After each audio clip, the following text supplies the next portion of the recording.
संपूर्ण पुणे शहर हादरून गेले ते पुण्यातील नाण्यापेठेतील राष्ट्रवादीचे माजी नगरसेवक वनराज आंदेकर यांच्या हत्येने. सख्या बहिणीनेच घात केल्याची धक्कादायक माहिती समोर आली. असं काय घडलं ज्यामुळे बहिणीनेच आपल्या भावाची सुपारी दिली, पाहूया या व्हिडिओतून. वनराज हे कुख्यात गुंड बंडू आंदेकर यांचे सुपुत्र. 1 सप्टेंबरला रात्री 9 वाजता घराबाहेर वनराज आंदेकर हे थांबले होते. इतक्यात त्यांच्यावर गोळीबार झाला. नाणापेठेत डोके तालमीजवळ हा सर्व प्रकार घडलाय. या घटनेमुळे क्राईम हिस्ट्रीत पुण्याचं नाव पुन्हा एकदा डोकंवर काढत्याचं दिसतंय. वनराज आंदेकर यांचे वडील बंडू उर्फ सूर्यकांत आंदेकर हे कुख्यात गुंड. पुण्यातल्या नानापेठेत त्यांचा दबदबा. बंडू आंदेकरला जन्मठेपेची शिक्षा झाली होती, मात्र तो सध्या जामिनावर बाहेर होता. संपत्तीच्या वादातून वनराजची हत्या करण्यात आल्याची माहिती समोर आली आहे.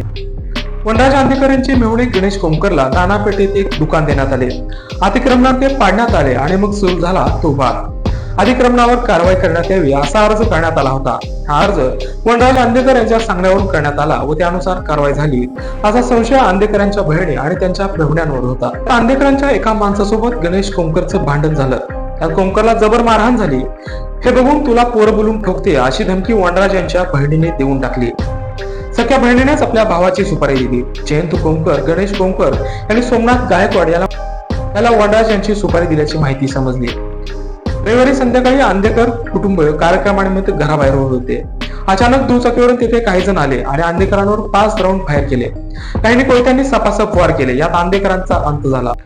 वनराज यांचे वडील बंडू आंदेकरांनी वनराज यांच्या 2 बहिणी आणि त्यांच्या पतींच्या सांगण्यावरून हा खून झाल्याची फिर्याद पोलीस ठाण्यात दिली आहे.